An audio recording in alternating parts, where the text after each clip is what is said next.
प्रणाम। ओम नमः शिवाय। तो कैसे हैं आप सब लोग? उम्मीद करता हूं कि आप सब अच्छे ही है। आज का हमारा विषय हीलिंग क्या होती है, कुंडलनी, उसके चक्कर और उसकी हीलिंग के बारे में लोग बात करते रहते हैं। तो वही हम देखेंगे कि ये ट्रू हीलिंग क्या होती है, क्योंकि अक्सर कोर्स चल रहे हैं और मैंने इस चक्कर को हील कर लिया और मेरे इस चक्कर की ये हीलिंग हो जाएगी। तो इस तरह की बातें लोग करते हैं और मुझसे भी अक्सर पूछते हैं कि गुरुजी कुछ ऐसा करो कि मतलब एक ही लाइन में कुछ ऐसा बताओ कि मेरी हीलिंग हो जाए। कमेंट करते हैं, फोन करते रहते हैं, तो मुझे समझ में नहीं आता कि अब उन लोगों को क्या बताऊं और मैं क्या मतलब उनको समझाऊं। तो इसलिए आज की ये वीडियो ही बना देता हूं कि ट्रू हीलिंग के बारे में आप समझ सके कि असली जो हीलिंग है वो क्या होती है।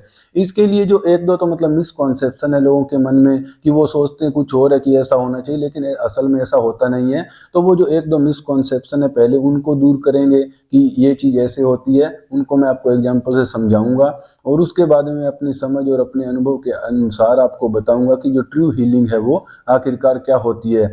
तो सबसे पहला जो मिसकॉन्सेप्शन लोगों के मन में आता है वो ये है कि लोगों को ये लगता है कि कोई गुरु या भगवान या कोई और व्यक्ति उनके सिर पर ऐसे हाथ रखेगा और उनकी जो है हीलिंग हो जाएगी, उनको सब दुख दर्द से मुक्ति मिल जाएंगे और वो हील हो जाएंगे। जबकि ये बात बिल्कुल ही बकवास है, ऐसा कुछ हो ही नहीं सकता। इसको मैं आपको एक एग्जाम्पल से समझाऊंगा कि मान लो आपका कोई दोस्त है अमीर और आप किसी झुग्गी झोंपड़ी में, या मान लो चलो उससे आप थोड़ी ठीक अवस्था के अंदर रह रहे हैं और आपका अमीर दोस्त है। अब आपका दोस्त एक दिन के लिए आपको अपने घर पर ले गया कि आपको अच्छा गाड़ी में घुमाया, अच्छा खिलाया पिलाया, नौकर चाकर अपने बंगले में आपको रखा, भाई आपको मजा आ गया। लेकिन अब बात यह कि आपका जो दोस्त है वो रोज रोज तो आपको अपने साथ नहीं रख सकता ना, वो अगले दिन तो आपको अपने घर पर आना ही पड़ेगा। तो एक दिन अपने दोस्त के पास जाने से क्या आप ट्रू रिच बन गए? क्या बन गए? नहीं बने ना। रिच बनने के लिए तो आपको अपनी मेहनत करके और वो सब आपके पास होगा तब जाकर आप मतलब ट्रू रिच बन पाओगे। तो सेम यही अध्यात्म के अंदर है कि आप मान लो पहली बात तो ऐसे गुरु ही कम है और दूसरी बात शिष्य ही कम है ना जो इस चीज को महसूस कर सके। लेकिन फिर भी मान लिया कि आप किसी गुरु के पास गए और आपको इतनी शांति और आनंद का एक बार के लिए अनुभव हुआ, लेकिन अब वो अनुभव आपका परमानेंट तो नहीं है ना। जैसे ही आप अपनी जिंदगी में और अपने कामों में वापस जाओगे और वो अनुभव चला जाएगा, तो वो परमानेंट वो गुरु के पास है, वो आपको दे थोड़े ही सकते हैं। वो तो आपको खुद अपने ऊपर काम कर करके मेहनत करके आपको उस स्थिति में पहुंचना होगा, गुरु उसमें कुछ नहीं कर सकते। लेकिन हाँ ये बात है कि ऐसा नहीं कि बिल्कुल ही नहीं कर सकते। जैसे अगर आपका रिच फ्रेंड है तो आप उससे प्रेरणा ले सकते हैं। आपको एक दिन के लिए एटलीस्ट ये पता तो लगा कि अमीर होना कैसा होता है, और आप उसकी आदतें देख सकते हैं कि ये क्या सही कर रहा है क्या गलत कर रहा है, उससे आप गाइडेंस ले सकते हैं। तो सेम आप गुरु से भी गाइडेंस ले सकते हैं, पूछ सकते हैं, उनकी उनसे आप प्रेरणा ले सकते हैं। लेकिन ये वहम बिल्कुल ही निकाल दीजिए कि कोई दूसरा करेगा और आपको कुछ करना ही नहीं पड़ेगा। आपको खुद मेहनत करनी पड़ेगी अपने ऊपर, तभी जाकर एक ट्रू हीलिंग हो पाएगी। दूसरे तो एकमात्र एक ग्लिम्प्स मिल सकता है कुछ क्षण के लिए, उससे ज्यादा और कुछ नहीं है। तो एक ये मिसकॉन्सेप्शन था। दूसरा जो मिसकॉन्सेप्शन है वो ये है कि ये जो कोर्स वगैरह है कि 21 दिन का ये कोर्स कर लिया, इस चक्कर पर एनर्जी पहुंच गई और ये सब हो गया। हाँ ये भी ठीक है कि आप एनर्जी वगैरह और ऐसा कुछ कर रहे हैं, लेकिन इससे भी कुछ होता नहीं है। इसको मैं आपको एक दूसरे एग्जाम्पल से फिर से समझाऊंगा कि आप जिम जाने का एग्जाम्पल ले लीजिए कि मान लो कोई आदमी है, वो अब पहले अपने घर पर पड़ा रहता था और फिर उसने क्या किया कि उसने जिम में जाना शुरू कर दिया। अब वो 2-3 महीने जिम के अंदर गया। अब जिम में गया है तो ऑब्वियस सी बात है कि कुछ तो तगड़ा हुआ ही होगा।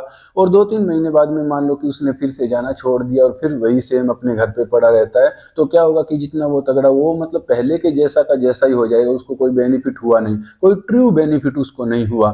ट्रू बेनिफिट उसको कब होगा? ट्रू बेनिफिट उस आदमी को तब होगा जब वो ये समझेगा कि जिम में जाना क्यों जरूरी है, कि मतलब ये शरीर मूवमेंट करने के लिए बना है, तो हमें एक्सरसाइज वगैरह कुछ शरीर को हिलाते डुलाते रहना चाहिए, अपने खान पान को सही करना चाहिए। तो उसके बाद में अगर उसको सही में ये बात समझ में आ जाती तो चाहे वो जिम में ना भी जाए, फिर भी क्या है कि वो अपना खान पान सही रखेगा, उसको जितना भी टाइम मिलेगा 15-20 मिनट आधा घंटा जितना ही होगा वो एक्सरसाइज करेगा।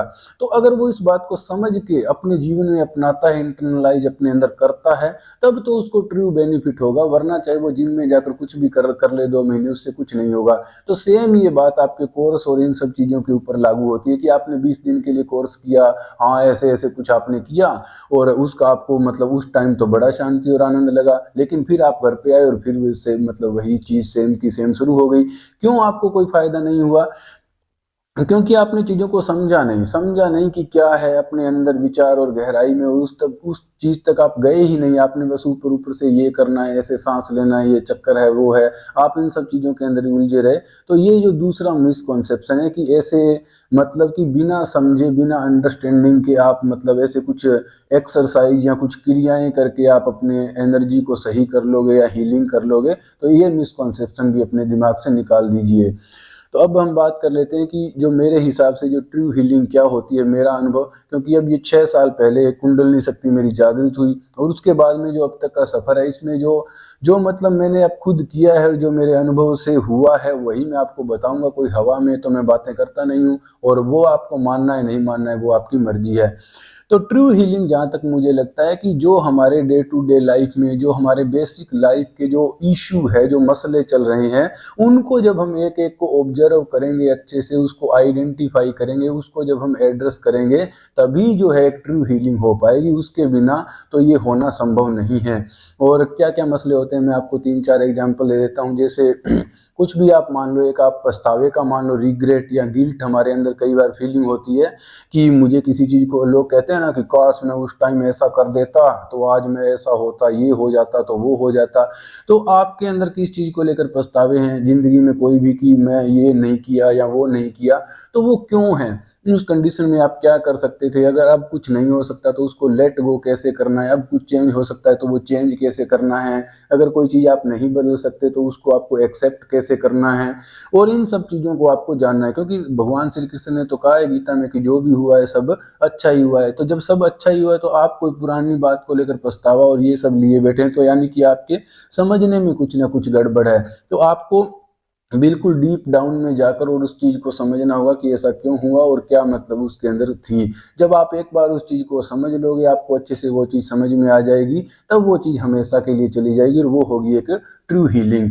उसके अलावा आप और भी देख सकते हैं, जैसे कंप्लेन करना। हम लोग काफी बार कंप्लेन करते रहते हैं कि सरकार ने ये नहीं किया, भगवान ने ये नहीं किया, उसने ये नहीं किया, वो नहीं किया। लेकिन असल में फिर वही भगवान श्री कृष्ण ने कहा है कि जो हो रहा है अच्छा ही हो रहा है, जो भी हो रहा है सब भगवान की लीला ही है, माया है, मतलब परमात्मा का ही खेल है। तो इसमें बुरा होने वाली तो कोई बात है नहीं। लेकिन हम कंप्लेन करते हैं क्योंकि हमें चीजें समझ में नहीं आ पाती। तो ये दुनियादारी के कुछ नियम है, कायदे कानून है, वो आप समझ लोगे तो आपकी सारी समस्याएं खत्म हो जाएंगी। जैसे अगर आप मतलब डाउन पोजीशन के अंदर चल रहे हो लाइफ के अंदर, तो आपका खास से खास दोस्त है वो भी आपको छोड़कर चला जाएगा। और अगर आप अच्छी पोजीशन के अंदर हो, तो आपका जो दुश्मन है, आपके जो ना जानने वाले हैं, वो भी आपसे हाथ मिलाने को उत्सुक रहेंगे कि इससे हम दोस्ती कर लेते हैं। तो ये चीज आपको समझनी पड़ेगी कि दुनिया तो ऐसी ही है। वही बात है कि जितना गुड़ ज्यादा होगा उतनी मक्खियां ज्यादा आएंगी, और अगर नहीं होगा तो नहीं आएंगी। तो ये नियम कायदा कानून आप समझ लोगे तो आपकी सारी कंप्लेन और ये चीजें जो है खत्म हो जाएगी। तो इस तरह से आपको किस किस चीज को लेकर शिकायत है, आपको उसको एड्रेस करना होगा। फिर एक उम्मीद होता है, हम उम्मीद बहुत ज़्यादा पाल लेते हैं दूसरों से, भगवान से, सरकार से, इस चीज़ से, उस चीज़ से। तो ये भी हमें अच्छे से देखना होगा, क्योंकि अगर उम्मीदें पूरी नहीं हुई तो फिर निश्चित रूप से दुख की प्राप्ति आपको होगी ही होगी।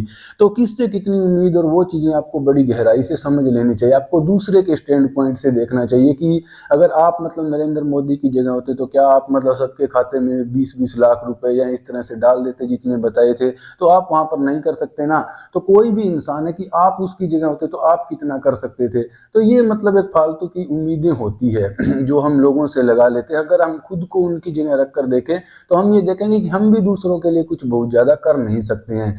तो ये एक उम्मीद का हो गया।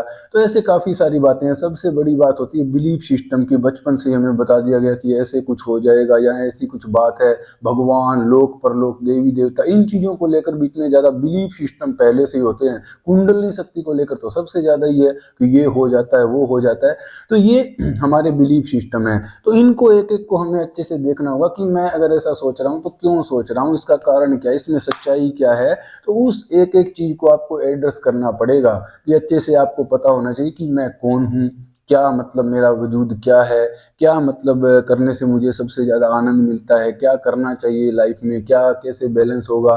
तो ये जब जो आपके डे टू डे लाइफ के जो मसले हैं, जो प्रॉब्लम है, इनको आप जब तक एड्रेस नहीं करोगे, तब तक क्या होगा कि आप इनसे बचकर भागते रहोगे। और इनसे भागकर चाहे कोई कोर्स कर लो, कोई गुरु की शरण में चले जाओ, वो तो नशेड़ी वाली बात हो गई फिर। जैसे शराब पीने वाला है, शराब पीने वाला क्या है कि वो शराब पिएगा तो जब तक उसका नशा रहेगा तब तक तो उसको बड़ा अच्छा लगेगा, और जैसे ही नशा उतरा और फिर से वही जिंदगी और वही समस्या और वही। तो आप क्या कर रहे हो कि ये जो असली के जो मुद्दे हैं जो आपके इस जन्म में, इस जिंदगी में अभी आपकी लाइफ में चल रहे हैं, उनको सोल्व करने की बजाय हम क्या है कि भाग रहे हैं। भाग रहे हैं कहाँ? कि भगवान कुछ कर देंगे, ध्यान में कुछ हो जाएगा, ये चमत्कार हो जाएगा, चक्कर हीलिंग का कोर्स कर लेता हूँ, गुरुजी कुछ ना कुछ अवश्य ही कर देंगे। तो भागना क्या है कि फिर भागोगे और जैसे ही वो चीज खत्म हुई, जैसे आप ध्यान भी करते हैं, वो ध्यान का असर जैसे ही थोड़ी देर में खत्म हुआ और फिर से आप वहीं के वहीं पर हैं। तो इन जो आपके जो समस्याएं हैं इनका तो आपको सोल्यूशन करना ही पड़ेगा। और ध्यान और इन सब चीजों का ऐसा नहीं कि फायदा नहीं, इनका फायदा है, क्योंकि आम आदमी जो उसका माइंड तो इतना ज्यादा भाग रहा है, इतना ज्यादा कि उसको ये देखने और ये सोचने समझने की फुर्सत ही नहीं है। तो ध्यान प्राणायाम और इन सब से क्या होता है कि आपका माइंड एक लेवल तक पहुंच पाता है, उस लेवल तक जहां पर आप अपने इन मुद्दों को देख सको और इनको सोल्व करने की बात तक पहुंच सको। और वही जब गौतम बुद्ध से पूछा कि ध्यान में आपको क्या मिला है, तो उन्होंने यही कहा था कि ध्यान में मिला कुछ नहीं है, लेकिन खोया है। खोया क्या? जो एक्सेस में जो क्रोध था, जो कंप्लेन थी, शिकायत थी, या जो भी मैंने बातें बताई, और भी इनके अंदर बहुत सारी बातें हो सकती है, तो यही होता है। तो आप समझ गए ट्रू हीलिंग क्या है। और मैं अगर आपको अपना भी इसके अंदर बताऊं तो ये कुंडली शक्ति मेरी जागी 6 साल हो गए उस बात को, और उसके बाद में मतलब काफी कुछ हुआ। तो वैसे तो मेरे कोई ज्यादा बिलीफ सिस्टम वगैरह थे नहीं इतने मतलब खास है, लेकिन फिर भी एक मेरे मन में ये ऐसा हमेशा था कि भगवान अच्छा करेंगे, भगवान ये कर देंगे, भगवान वो कर देंगे। लेकिन उस सब का कोई फायदा नहीं हो, उसका एक अपनी तरह का अलग फायदा है, लेकिन इस मामले के अंदर उन सब चीजों का कोई फायदा नहीं हो। फायदा कब हुआ? जब मैंने वो सब चीजें छोड़कर अपना ही जो मतलब इशू है, ये बात है, इसको कैसे मुझे करना है, तो जब मैंने अपना मतलब उस चीज को एड्रेस किया, अपने मसलों को सोल्व किया, तब जाकर एक मतलब शांति और आनंद की प्राप्ति हुई है। ऐसे इधर उधर भागने से कुछ भी हीलिंग वगैरह इन सब से कुछ नहीं हुआ।